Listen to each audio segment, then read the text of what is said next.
வந்திருந்தா இயேசுவை திட்டி இருப்பார். உங்க ஆளுங்க யாரா வந்தா அல்லாவையோ நபிகள் நாயகத்தை ஐயா குறை சொல்லிட்டு இருப்பார். 3 மணி நேரம் 2 மணி நேரம் சொல்லுவார். யாரும் மறுக்க முடியாது. அவருடைய திறமையெல்லாம் எங்களுக்கு இல்லைங்க. ஏன்னா இப்பெல்லாம் நாங்களாம் சோம்பேறி ஆயிட்டோம். உங்களுக்கே தெரியும், இப்ப உழைக்காம தான் எல்லாம் சாப்பிட ஆசைப்படுறாங்க. எல்லாம் ஒரு கம்ப்யூட்டரை கத்துக்கிறாங்க. இப்ப உழைப்பாளிகள் எங்க இருக்காங்க? அது மாதிரி நமக்கு அது மாதிரி காலம் சுருங்கி போயிடுச்சு.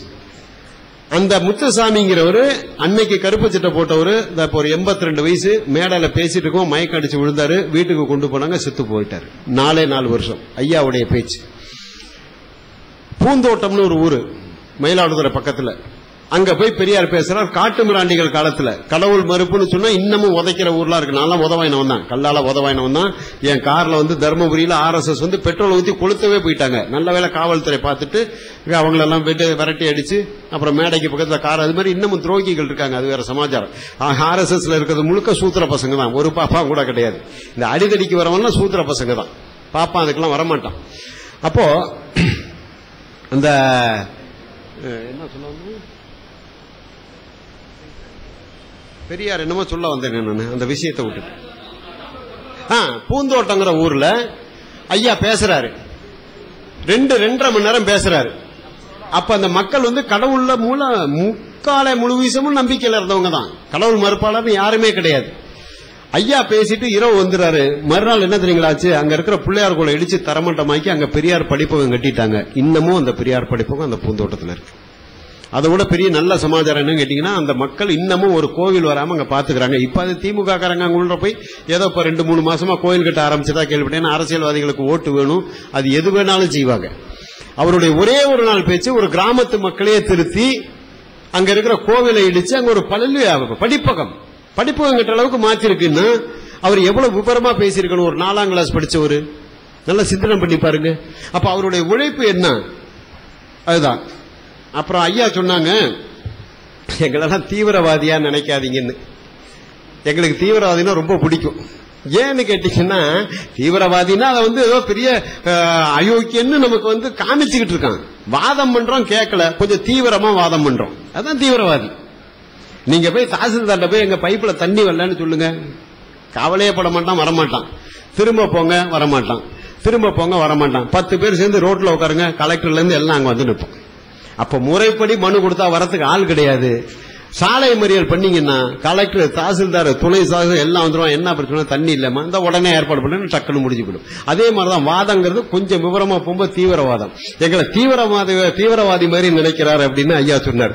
எங்களுக்கு தீவிரவாதங்கிறது ரொம்ப பிடிக்கும். ஏன்னா நாங்களாம் தீவிரவாதிகள் தான் இல்லையா, தீவிரமா தானே வாதம் பண்ணிட்டு இருக்கோம்.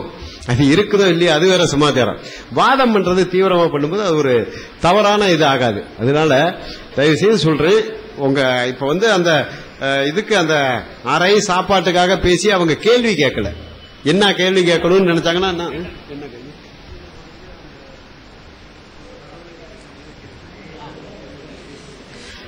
மாட்டை கும்பிடுவரான் அயோக்கியன்னு எழுதியிருக்கணும் அப்படின்னு ஐயா சொன்னாங்க. நீங்க எங்க பெரியார் சில பாத்தீங்கன்னா அதுல எழுதியிருக்கிற வசனம் இதுதான். அது யார் மனசும் புண்படக்கூடாதுங்கிறத எழுதப்பட்டது. தயவு செய்து நல்லா புரிஞ்சுக்கணும். எதையுமே ஆழமா போனாதான் முத்தெடுக்க முடியும். மேல வந்து சிப்பி தான் இருக்கும்.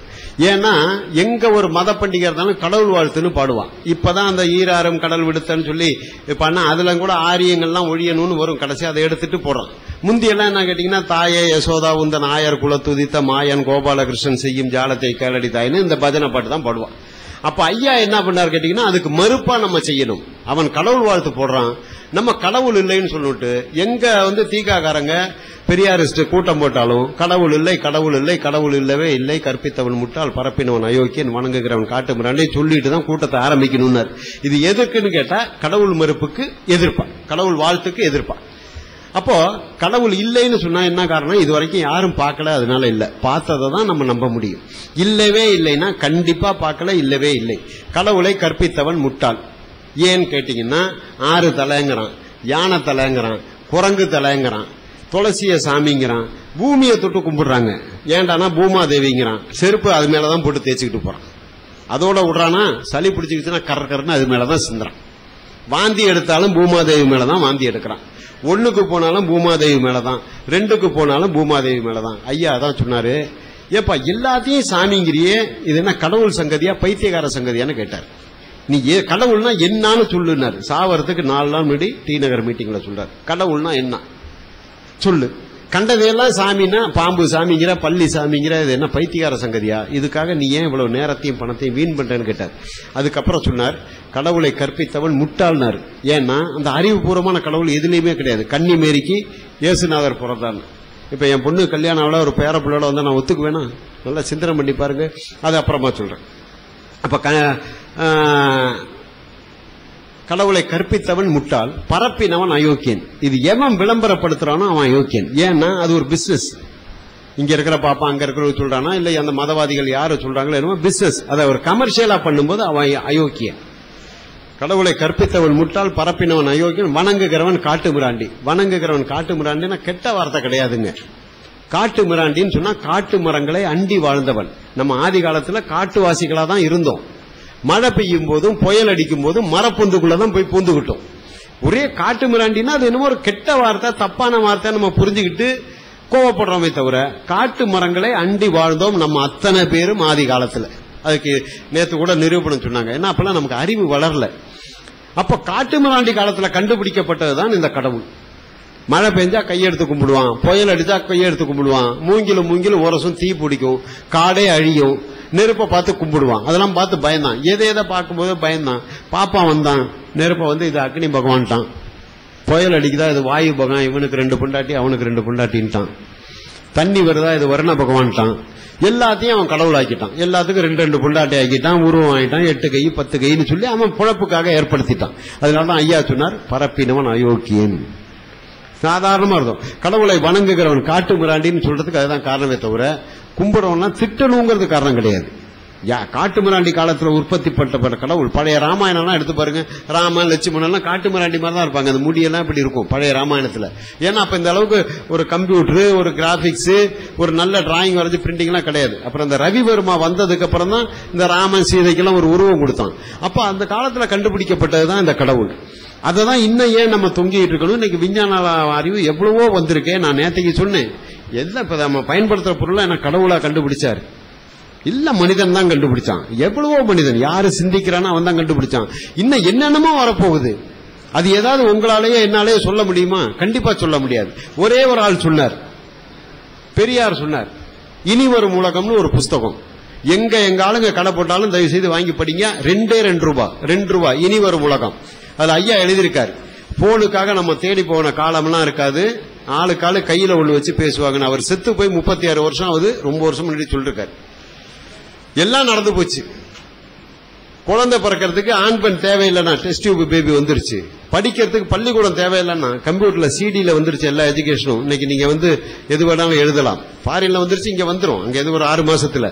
ஒன்னே ஒன்னு ஐயா சொன்னது இன்னும் அல்ல, இனிமேல் விபத்து பூமியில் நடக்காது, ஆகாசத்தில் தான் நடக்கும். அவன் ஒரு சின்ன கருவியை மேல் மொட்டை மாடியில வச்சுக்கிட்டு அதுல பறந்து போய் அவன் வேலையை முடிச்சுட்டு வருவான்.